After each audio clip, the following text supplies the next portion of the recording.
loud.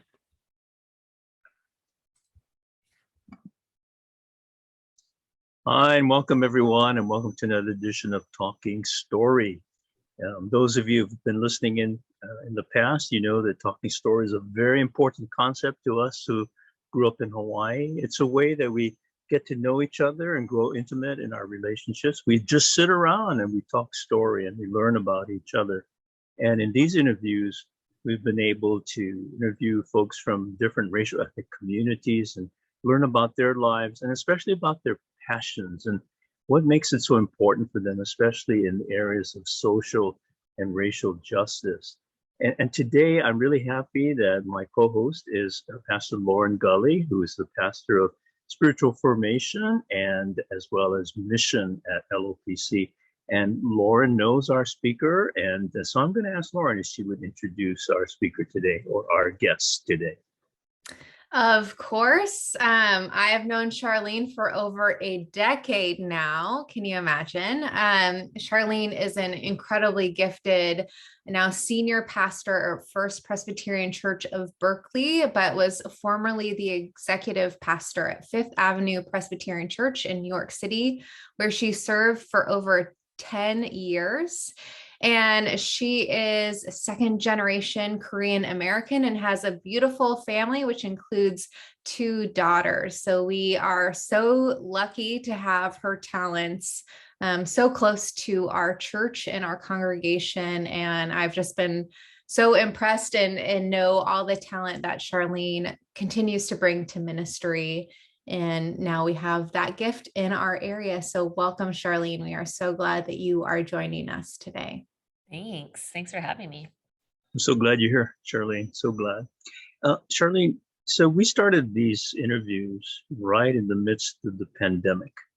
And obviously we're not out of it yet. And in the 2-year period, we've experienced a lot of challenges in the world, in our communities. And so I was wondering, I'd like to begin by asking you, in light of everything that we've been going through, all the challenges we faced, how's your spirit? How's your heart these days? That is a really good and hard question. I remember back, so when the pandemic hit, I was in New York City. I was living in New York City at the time in March of 2020. And so I was kind of, at least for the United States, in ground zero. So from my apartment, I could look out onto Central Park and see the tents that they were building for triage for COVID patients. And I mean, for so many people around the country, they were watching it on news, and it was right outside our front door. And I remember during that time too, I'm not one of those pastors who very comfortably asks in casual conversation, how can I be praying for you? But I found that it became so easy to share that in conversation with both parishioners and friends alike.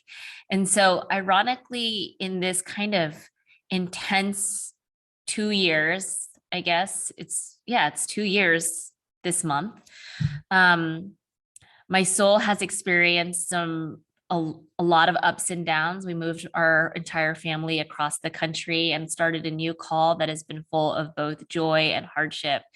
And in the midst of it all, I can honestly say that I am more aware of God's presence in my life than I have been in the past decade or so. I was reflecting on this with a friend in New York.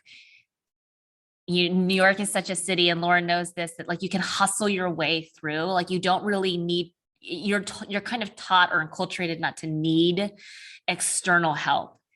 And yet that is the life of faith, to reach out and ask not only your community for help, but especially God. And so that is something that has become a practice that I could not avoid in the past 2 years. So in that regard, I would say my soul is tender, but good. I love that description, tender but good. Some of us know you from the past, but a lot of our listeners obviously may not know you. So I wonder if you wouldn't mind sharing a little bit of your history, your background, and especially how you came to this place in your life. What motivated you to enter the ministry? Just a a quick little question there, Gerald. Thanks for dropping that in. So yes, it's for those of the LOPC folks who I was with at the at Mount Hermon a few years ago. I'm eager to just reconnect and say hello again in this virtual manner. But I'm originally from the Bay, so close to Lafayette. I grew up in the Alamo and Danville area. I am the youngest of three girls. Both of my parents immigrated from Korea in their adult lives. And so I am a second generation Korean American who grew up in a predominantly white, affluent white neighborhood in, the East Bay of California. I went to UC San Diego. So I stayed in California for like a good chunk of my life, formative period of my life. But had the great fortune of heading out to the East Coast where I attended Princeton Theological Seminary and ultimately ended up at Fifth Ave, like Lauren was saying. And one of the best things about ending up at Fifth Ave is that my path intersected with Lauren, who, talk about talent. I mean, that girl is just talent embodied, and joy and wisdom, all of those things, right back at you, Gerald, as well. And so, yeah, my journey has been pretty coastal. So basically California, and then New Jersey, New York. And so I spent a decade doing ministry and raising children and figuring out what it means to be an adult, because adulting is hard. So adulting in New York City. And maybe even kind of delaying some adulting in New York City. And then in the summer of 2019, I got a call from I got a text actually from a professor at Princeton who said, "Hey, there's this church that's looking for a senior pastor. Can you have a conversation with them?" I happened to be in town and I was not looking. I was definitely not looking for a call. I was not looking to uproot my life, but I was like, sure, I'll have coffee with these folks and maybe I have some good names to give them in the process. And I was actually just reflecting on this with the PNC the other day. I think deep down inside at that coffee meeting, I knew that I was going to end up coming here. And I fought it hard. Absolutely fought it hard. And I was happy at Fifth Ave where I was in New York City. We had built this really beautiful life there. And over the course of the year, a year that was broken up by COVID, right? So I started the conversation with this church pre-pandemic, flew out in February of 2020 with the expectation that I would come back out in April. And in March of 2020, the country shut down, the world shut down, right? And so everything was up for grabs, just on who we thought we were as individuals, how we work, where we live, everything was just, in flux. And so kind of in that very porous place of searching in existence, like the Spirit got to me. I remember once they extended the call to me, I was walking around the reservoir in Central Park, and I was thinking to myself, I have two girls that I want for them to be able to look at any profession and see someone in leadership that looks like them, right? If they want to be a doctor, I want them to see biracial, Asian, white, whatever, female doctors. I want them to see female lawyers. And I realized I can want these things, and I also have to have some skin in the game. And so I felt really convicted and compelled at that time that I knew it was going to be hard and it was going to be challenging to my faith and to my family. But I genuinely, it was in that moment that I understood what it meant to feel called. And so it's been not that circuitous. If you think about it, it's pretty much been California, New York, back to California. But it has been a path that I would not have charted out for myself. And yet I'm so grateful for how God has led me from chapter to chapter. It's kind of crazy. This is Charlene, just a follow-up question. So speaking of your daughters, it reminded me, did you have role models yourself to look up to and follow into ministry? Yes, of course. I did not have any role models for this. So I have many role models, like my my former colleague at Fifth Ave who was my mentor for years, and now someone I call a dear friend. Um, was a mentor, but not a model in the sense that, I mean, for First Pres Berkeley, I'm their first female senior pastor and their first person of color. So then most definitely by, process of deduction, their first female person of color to serve as their senior pastor. And so even in New York City, didn't have a model of that. I was the first woman of color also to serve as a pastor, as a ordained pastor at a tall steeple church in New York City. And so, I mean, that was one of the things that kind of challenged me to say, how much longer can this be the case? And I'm like so encouraged and excited to see how many more women and people of color are stepping into positions of leadership. I'd seen women serve as associate pastors, but I didn't have a lot of options in terms of people's footsteps I could follow, people who I could turn to and say, hey, how did you navigate this? So no. I know Lauren has a question for you, but what you just said kind of stimulated my thinking again. Yeah. So what does it mean to you to be, well, let me say this first of all. Your sisters and brothers, including myself and the Asian American community, couldn't be more excited to have you here, especially here on the West Coast. And to be the first female senior pastor at Berkeley and being of Asian descent, what does that mean to you? Yeah, that's a good question. So on the Today Show, I think just yesterday, someone asked, they were doing it was International Women's Day. And so they were interviewing this amazing individual, and they asked her the question, you're going to be the first Black woman to walk on the moon. How does that make you feel? And she was just like, what does that mean to you? I think she asked the exact same question. They asked the exact same question as you are. And she said, I'm so honored and overwhelmed. And I was like eagerly listening to her answers because I wanted to see how she would process this.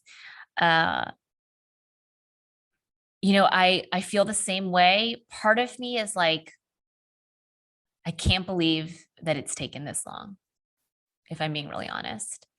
And so while I accept and receive kind of the excitement around the change in terms of representation, I'm also, it kind of makes me lament a little bit of how long it's taken organizations, even the church, to have representation like this. I'm really at the end of the day. So aside from that, so that's kind of just like my snarky answer. And then aside from that, I'm really humbled by it. I don't feel oftentimes like it's me. I feel kind of outside of that experience where I'm like, okay, so that's something that is real and it's a fact that is true, but I don't hold that too closely to my identity, because when I do, it becomes honestly overwhelming and can even be suffocating at times. Like, what if I don't, and especially as Asians, right? What if I don't do honor to my community? What if I don't live up to their expectations? What if I'm not the best representation? Because when you're so limited, when the representation is limited, when you're the first of these things, you're almost held as like, okay, this is what it's going to look like from here on, like going forward. And I know that there will be amazing candidates and pastors of color that go after me that will be even more wonderful and amazing. And so I try to hold that in some ways lightly, and not to attach it too much to my identity. And then, but I know this is going to sound contradictory. And at the same time, I try to honor this kind of position with sharing my story honestly. And so not leaving my culture or my gender, at the, like, in my office when I head down to the pews and preach, or the pulpit and preach. Like, I want to reflect who I am in a way that is authentic. But the key for me is to not center that around me as the individual. Does that make sense? Yeah, that reminds me a lot of even what you shared with us at Mount Hermon a few years ago now, of being a storied people. And what I hear you saying is you're telling the story of church in general and the story of church at First Pres Berkeley, and you're telling the story of yourself. So I see you kind of weaving all of these stories together in your perception of this moment of time of you serving this church. So to take a step back at that a little bit, how do you see your story in your particular context reflecting the broader story of what's happening to church in general, and, you know, issues of representation in church, and even what we hope God's story to be that's enacted through the church today? It's a really good question. It's funny, gosh, how many years ago was that? So I think Noah was 1 and now she's almost 6. So it's about 5 years ago, right? And it's funny to even think about, because at that point in time, not to say that there weren't really provocative and important conversations around race or sexuality or gender happening, but it was like talking about storied people felt very almost quaint and safe. Like, here's a place that we can join. We all have stories, da, da, da, da, da. And now it feels like a very high stakes conversation. And so I love, like, what you're talking about, Gerald, even in the Hawaiian culture, is just we tell stories to locate ourselves. And I think what's dangerous about this moment right now is, again, is making the stories for the sake of the individual. But the hope is that the sharing the individual story, exactly like you said, Lauren, it weaves us into a part of a greater whole, right? And so, look, I'll be completely honest and about the fact that since I've entered into ministry, it has been very hospitable to women of color, because churches and organizations like, progressive mainline organizations and churches are realizing that they need to kind of catch up and have better representation. And so in that regard, I had a lot of opportunities to be a part of conversations or get in the door based upon the fact, not solely based upon the fact, I won't undermine myself in saying that, but, definitely helped by the fact that I was a woman of color. And so then we just get into a much larger conversation around tokenism, right? And so I found that extremely encouraging, that there was that energy and that effort taking place. But representation is not a box that we just check off, right? It's like, oh, yeah. Like, okay, let's make sure we get someone, if like it's a conference, we need to have 1 out of 3 preachers or 1 out of 5 speakers be a person of color. Okay, we've done our things. Okay, like, look, it'll look good on a postcard. We won't look like we're only featuring white voices. But again, representation is a part of the storytelling process, and it is ongoing, daily, tedious work, right? Like, how are we actually weaving our stories together as opposed to just laying them side by side, right? And I think representation in that regard, if we don't do it with intentionality, it runs the risk of us just laying our stories next to each other and then retreating back into our kind of homogenous circles or experiences. And so I can almost perceive that the question is also that how do we weave our stories together in a better way? I think organizations now are really learning what that looks like, what like committed representation looks like versus tokenizing representation. I think we're learning that in real time. I'm learning that in real time.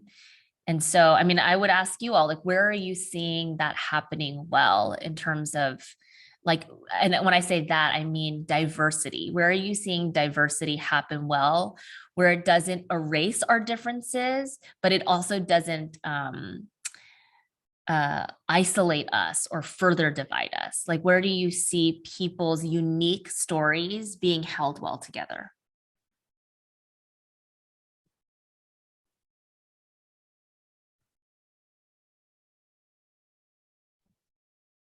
Well, that's a great question, Charlie. Really great. It made me think of how often people say, "Oh, we want a melting pot." Mhm. Someone I heard say more recently, I much rather like the image of a salad bowl. Yeah. Have you heard that one? Yeah. So you can mix in all these different variety of things in a salad bowl, and each is still unique and distinctive, and each can highlight its flavors and tastes.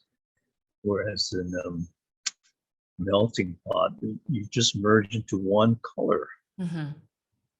and I think it's a really hard work, to be honest, to find that kind of diversity in any organization where people are really working hard and really committed, truthfully committed to being diverse and inclusive. I think even in the church I served in San Mateo, which was historically a Japanese American church, in the 90s, when we were there, the 90s saw a really changing face of the Asian church, because the Japanese American churches were actually becoming Pan-Asian. And we had influx of young Chinese and young Koreans coming to our church. And so the Japanese Americans who were in the church were having a really, really hard time with that. So even in minority cultures, we struggle with that too, of what it means to Absolutely. be inclusive, and really, really working hard at it. So I'm not sure if I'm answering your question, but it's kind of a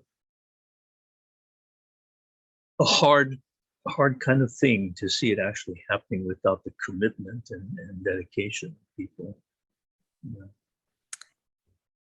Yeah, when you talk about melting pot, I just have these like really unfortunate images of like brown soup or something. Like nobody wants to eat that, you know? And with my demon program with Duke, it's really even more so than Princeton, a more diverse experience. And I think part of it is having the benefit of something like a cohort model where you're supposed to be learning from each other, where everyone has something to share and something to give and a unique perspective that you can learn from.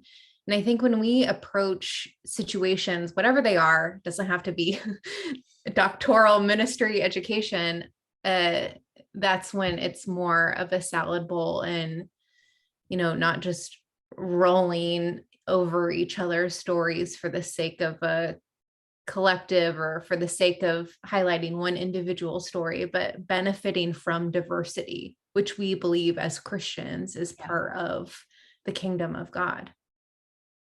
I love that, like that cohort model, because, and I think you really hit the nail on the head with saying like learning from each other, because I'm going to start using words that we throw around easily, but you decenter what is normative, right? And say like, okay, let's not all assume, for example, like I grew up listening to predominantly white male pastors, preachers, and kind of the preaching metaphor du jour was always a sports analogy, right? It was always talking about something like a sports, and honestly, like I'm not a huge sports person, right?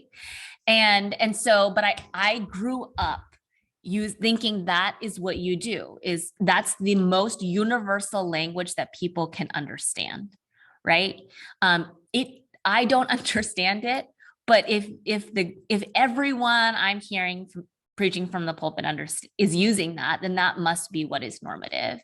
And so when you start shifting your understanding of that, I was actually thinking, because I was asking this question because I was like, oh, I genuinely hope Gerald or Lauren have an answer to this because I want to hear it, is my daughter's kindergarten class. So she's in Oakland Unified School District. It's a pretty diverse elementary school and classroom.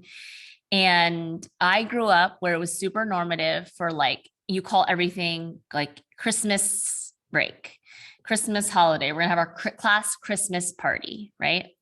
And at the time, it was just very normal to assume that that was going to be the baseline celebration or understanding around what we do in December. And that's definitely not the case anymore. And so every time that there's a significant cultural holiday, one of the students, and usually with the help of their parents, presents on the holiday and says, this is what this holiday means to me and why it's important to me. They share, like, traditional foods that are often attached to it. Like, for example, I would have the option of going in to Noah's class and talking about Easter, right? And not assuming that spring break is, tied to the observance of Lent or Easter or Holy Week, right? And so it is interesting because no one assumes anything about, like, there is not that baseline assumption. We're all Christians and we all observe Christmas and Easter, or like we're in the pews, so we all watch sports. And so just having those various things just kind of become a part of the daily conversation, like you said, Lauren, just learning from each other. Like, that's the normal MO, is pretty powerful.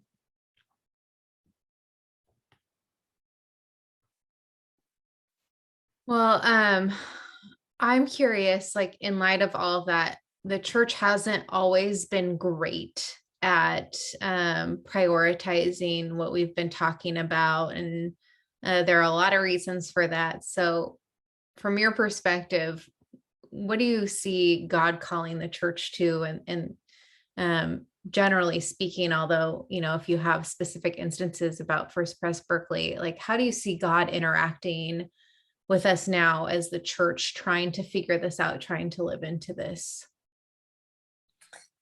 Yeah, so much of it that I just came from a staff meeting where we read John 5, where Jesus heals the man at the pool, and asks him, do you want to be healed? And so we're having this rich discussion about John, and also the miracle in which Jesus heals the official's son, John 4 and John 5. And one of the questions I asked was, what are the assumptions you're bringing to this text? And we were talking about that the assumptions are that Jesus should heal everybody. And in that assumption, we're also assuming that to be ill is bad, to be healed is good. Like, just all of these things that we come into the text with. And so I would say right now, something that is exciting that's happening at First Pres Berkeley is asking a lot of questions, is unpacking, dismantling a lot of what we've just held to be real and true, without a lot of inquiry around how we got to that conclusion or that assumption, right? So, they just did a discussion on the canon, how the canon of scripture came to be. So we kind of just, like, we have our Bibles and we're like, of course, this just, like, was birthed from the womb of Christianity as is, exactly from Genesis to Revelation. And this is how the good Lord intended it, from the beginning letter to the end. And not having a conversation about, okay, like, what was left out? Why was this included in? Why was the ordering of this? And in doing so, it's pretty terrifying. It can be really disillusioning, right? Because there is kind of this beautiful notion that, no, like, literally God just, like, dropped this thing from the sky and now we have it, and we don't have to question humanity's ability to mess things up in the process. But I also think, again, like, it does the work of making space for different narratives and perspectives, right? Because so much of what we know as Christianity in California and in the United States of America and pretty much in the world is Western Christianity. It's the product of Enlightenment thinking. Even this notion of orthodoxy, doctrine, belief, so centered around the mind.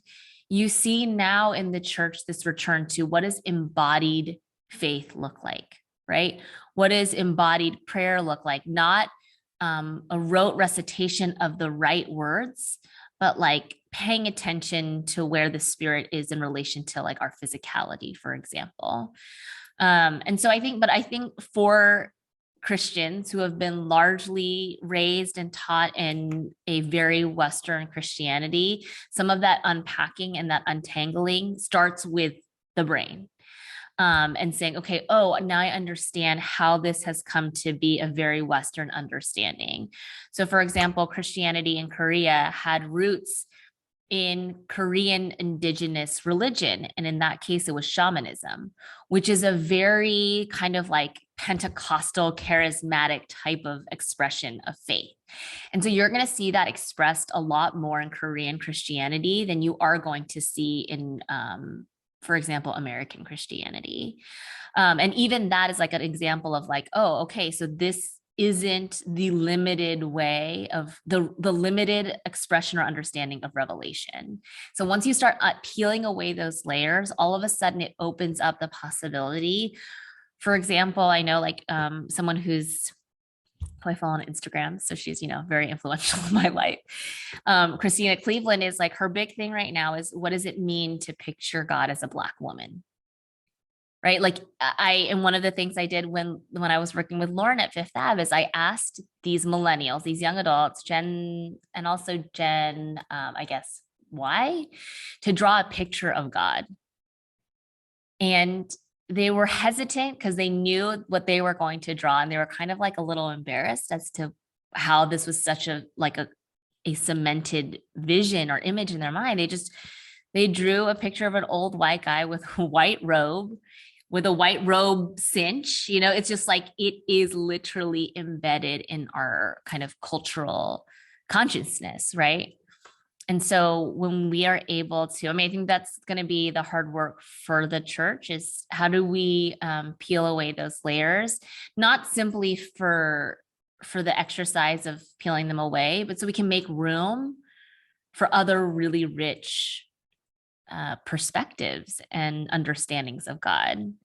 I think that is how we kind of get closer to just having it, again, diverse community where we're all learning from each other and we aren't unintentionally privileging certain perspectives. As you were sharing, it reminded me of, again, the experience I had at the Japanese American Church in San Mateo.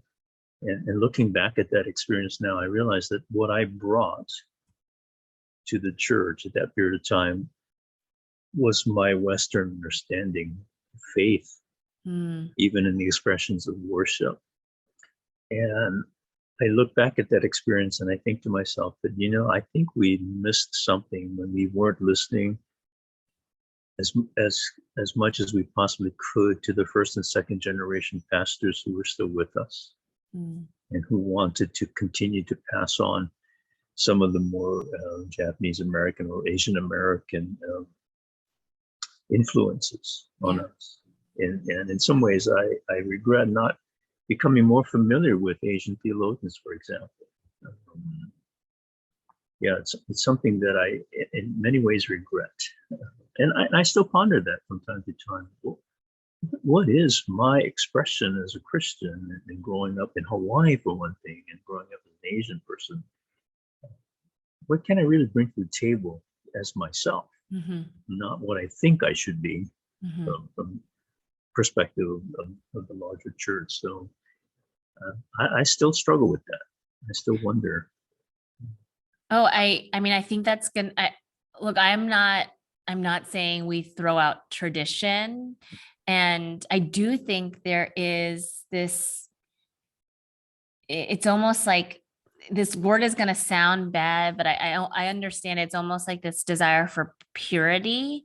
So like, I don't speak Korean. My parents speak Korean, but they never spoke to me. They wanted me to assimilate. They wanted my English to be really good. They wanted, they didn't want me to speak with an accent. And it was very simple in their minds, like just stay this course. And so kind of folding all of it in together is so complicated. I mean, we read about this in scriptures, in Paul's letters, like how complicated it was to weave, to blend cultures, to blend different backgrounds, understandings of things like even food or how we eat. Right. And so it is not for the faint of heart. Right. So I can understand totally your decision at the time. The decision is like, how do we move forward while also honoring the past, is like a perpetual tension that the church is constantly in. And sometimes it feels like, okay, like if we just put all of our eggs in this basket, we'll propel forward. And I think we are realizing now, that just leads to extremism in any direction, whether it's the right or the left, progressive, conservative, all of these different things. Like we need to do that hard work, but it's exhausting to do it in a way that is responsible. I mean, for example, I am a proud Presbyterian. I love Reformed theology and Reformed order of worship. And so I really hold tight to tradition. But tradition runs the risk, and we've kind of seen this throughout history, runs the risk of becoming an idol in and of itself. Right? We cling to these things because it was a place that we have found God before. So we assume God only resides in that place. It's like temple theology, right? And so I get it. It's like very human nature to just be like, okay, like we've got God, like let's trap God and keep God in this small little box for ourselves, because letting God loose is untenable. I wanted to kind of shift gears a little bit. Yeah. So I listened into the Global Church Conference that your church sponsored back in October, and when I saw it online and saw how it was being publicized, I was really struck by it, because the subject matter was gospel justice, wrestling with white supremacy. And when I first read that, I thought to myself, gee, that's pretty courageous of the church to even name it like that. And so I wanted to ask you, Charlene, about this. How did you and your leadership come to that decision and title the workshop in that way? Because again, many churches would shy away from the topic itself and shy away from the term. And so I was really interested to hear from you how you came to decide on that. Yeah, I mean, so complete transparency, I didn't come up with the title. The Global Church Conference is a ministry of our missional engagement department, and a committee of really dedicated and faithful members came up with that title, ran it by me. In fact, it was longer before all that I said, make it shorter. If it's too long, it's going to be confusing for people, and stood behind their decision to include that term. And so I do think that, I mean, I love that you asked this question. I think by the mere fact that I didn't come up with a title already is a statement, by saying, like, I really trust these various arms of ministry to do good ministry. And if I didn't trust that they were going to handle the topic responsibly, then maybe I would have given more feedback. But I absolutely trusted their intention around the conversation they wanted to have. Was it a bold choice? 100%. Did we catch flack for it? Absolutely. And I would say there were even people who are kind of who were already on the fence in terms of their engagement and participation in the church. And that was a deal breaker for them to use those two words together, white supremacy.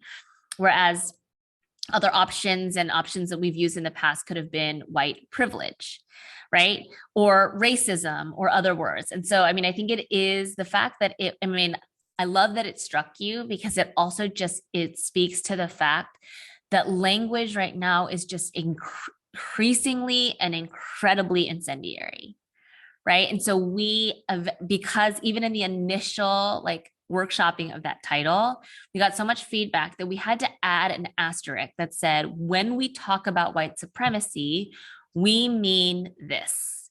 And even then, the we mean this was like a struggle to figure out exactly what we mean. But the decision to talk about that, to shy away from using that term, I almost think proves the point.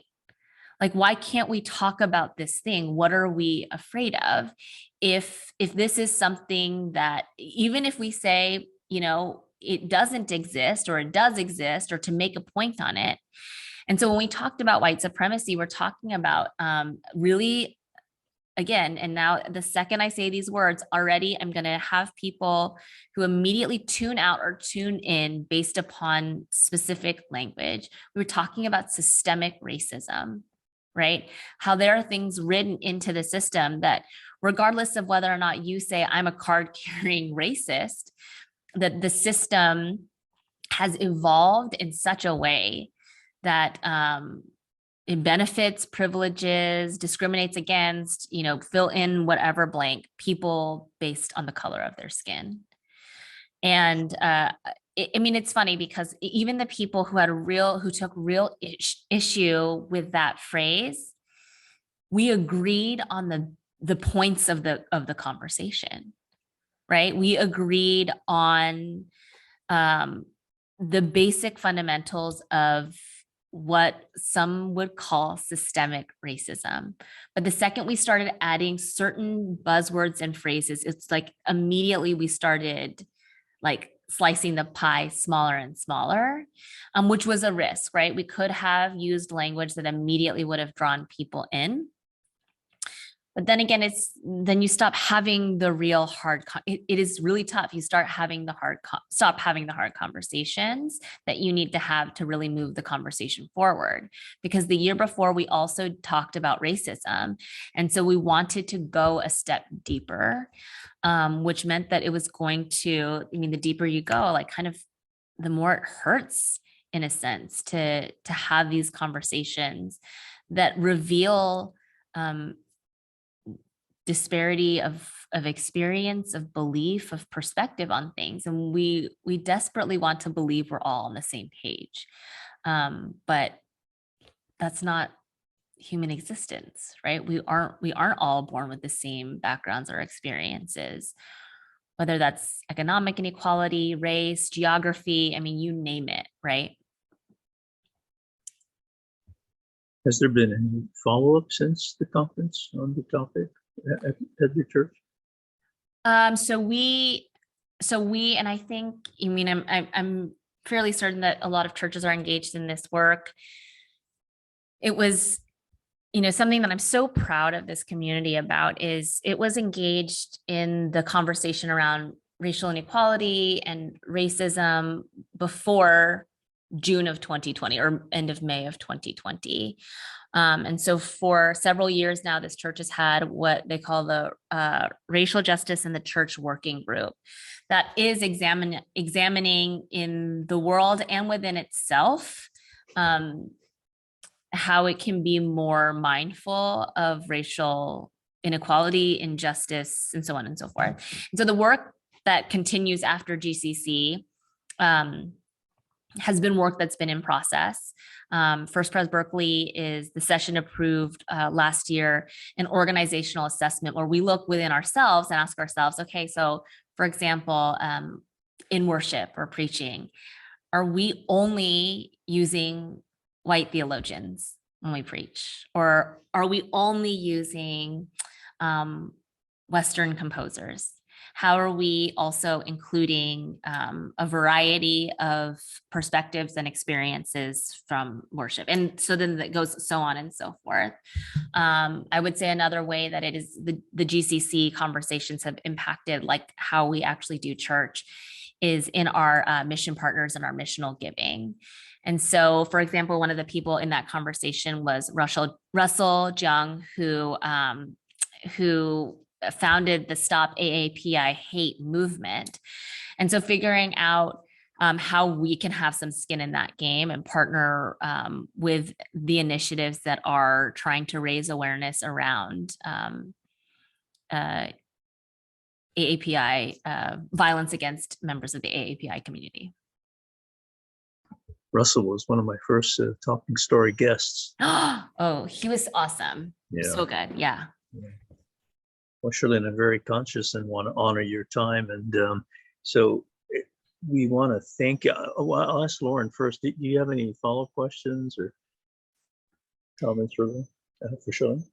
Yeah, I think it's so interesting hearing you talk, and I think what we are trying to figure out even at LOPC is like, how do we bring as many people as possible on this journey in order to be the church and do the work of the church. That's not just coded language to bring about a certain set of people, because I think that's really important. And it sounds like that's exactly what you're talking about, and trying to figure out how to have these conversations and bring people along without sacrificing the depth of the conversation that you want to have. So just thank you for that. That's hard work for anyone, and work that all of us need to be engaged in. Yeah. Yes. And, as we're doing this kind of like, this work around really dismantling our assumptions around things. I mean, it brings to mind church history, how, even around like the councils that came up with the creeds that essentially are foundational bedrock to what we believe to be true as Christians, that in each of those cases, not everyone was brought along.